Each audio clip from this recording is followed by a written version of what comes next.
Out in the woods. People said we are buried forest deep. Well, this morning we really are. I've never seen trees pop up. We told you we should have sprayed for these, Jackie. I know. Well, when we're talking about a blizzard a day away, we don't necessarily think about pruning trees, but there are some things you want to know about this time of year. We have Heath Ellis with us. He is the supervisor for Park and Recs Department.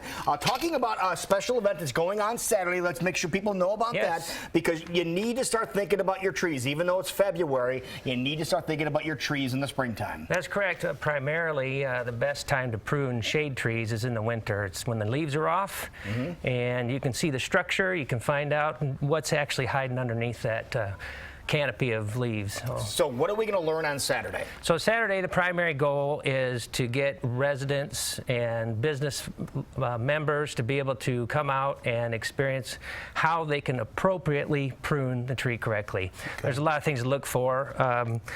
This is a good example of wrong ways to prune. So we're going to provide methods on how to make sure you don't just leave little stubs. I'm not saying that anybody, any of the three of us have done this before, but what is wrong with what you have in your hand right now? So Jackie, grab me those pruners there. This guy right here? Yep. All right. So oftentimes what people tend to do is they just want to prune that way. Yeah, and that is totally wrong, okay? Oh. What you want to do is get down to the trunk and prune right flush with the trunk. Why? Don't want to leave these stubs because there's no chance for the tree to heal.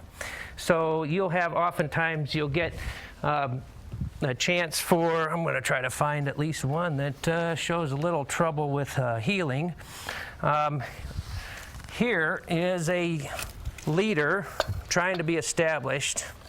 And right here, you'll notice that if this gets left a big stub, then it's like just no ability for that tree to actually wrap around and heal around that wound. Okay, so you don't want anything sticking. So you want to cut flush with the trunk when you do heal. Got it. Okay. All right, so if people are getting started, maybe they've never done this before and need to know what to look for. You've always said safety is first. Yes, that's correct. And Jackie, you're wearing the right garb. Okay, good.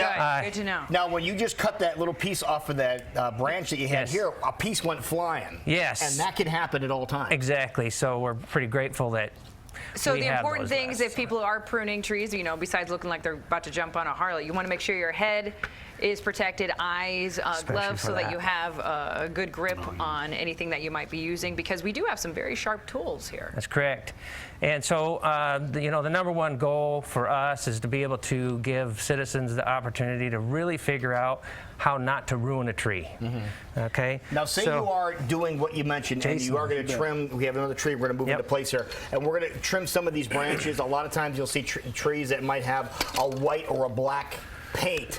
That looks like you put paint on those. Is that necessary? No, it's not recommended. It's not even recommended. That's correct. The only time it's recommended is if you have to prune an oak tree in the outside of winter season.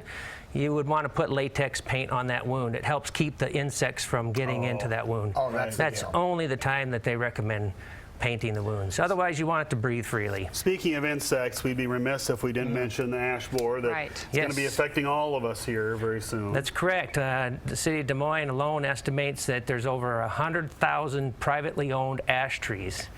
And so the most effective remedy to the loss of ash trees, which is inevitable, is to plant more trees. And when you plant more trees, the most critical part is to be able to prune them so structurally they can make it through older age. Okay. So right here you'll notice we have two leaders. This is oftentimes what happens when a tree starts growing. Okay, it looks like they're about equal. You got two leaders. You'll have to select a leader. That's the most critical part. Trees have a tendency, especially out in the landscape, the sun is everywhere and it's not competing for shade. Where if you go in the woodlands, a lot of times trees just go straight up. Oh, yeah. So woodlands is a natural setting, so it's pretty easy for trees to maintain good structure.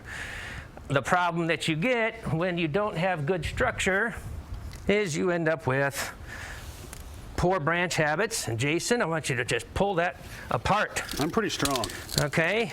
So it's not going to be a strong tree. Right. It's going to weaken itself by not creating just one leaf. Right. And so you had multiple leaders here, and you had poor branch habit.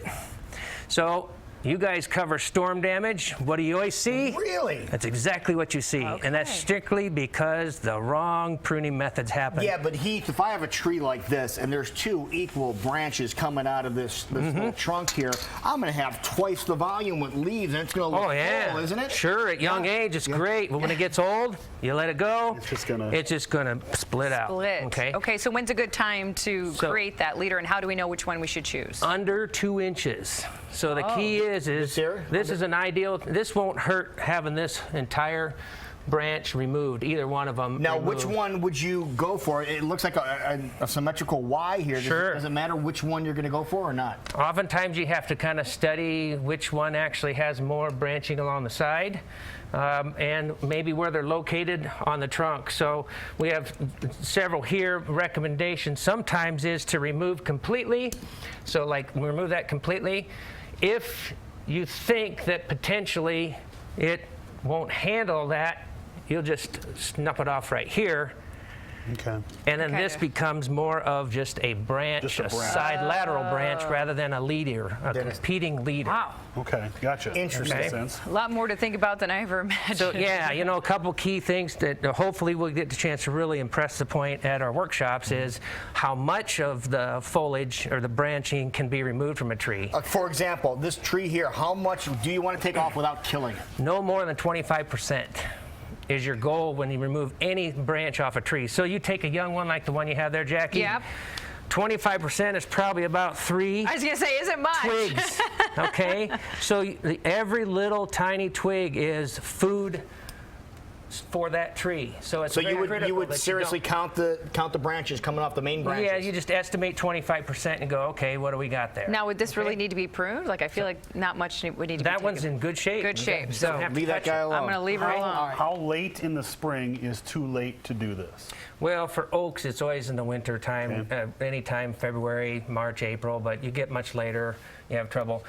Other trees will tolerate being pruned during the season, but you always have excess sap flow in the spring and some troubles with insects as well that can happen. So. All right. And if you're worried about getting too high up in the trees, you do have some tools that can do the work for That's you correct. if your That's correct. feet on the ground. I know. Yep. Jason's going to get the big Jason, old that's, long one. If you have one of these at home, you're going to use it a lot. It's one of the first things you buy when you get a home that has a lot Careful of trees. there, Jason. Because these extension pruning saws are just absolutely amazing. That's great. And sharp is all get out. Jason can even knock one over with the back of it. But again, if you do have trees in your area, on your property, this is the time to start thinking about getting things done. If you want to go to the workshop, it's going to be Saturday at 11 o'clock, or 9 to 11 o'clock over in Pleasant Hill. Yep. And any other questions you may have, please refer to our website, cityofpleasanthill.org/trees. There you go. Wonderful. Safety Well, first. thank folks. you so much for being here. Thank we you. really appreciate it. And that's Jason. Jason's hiding in the woods.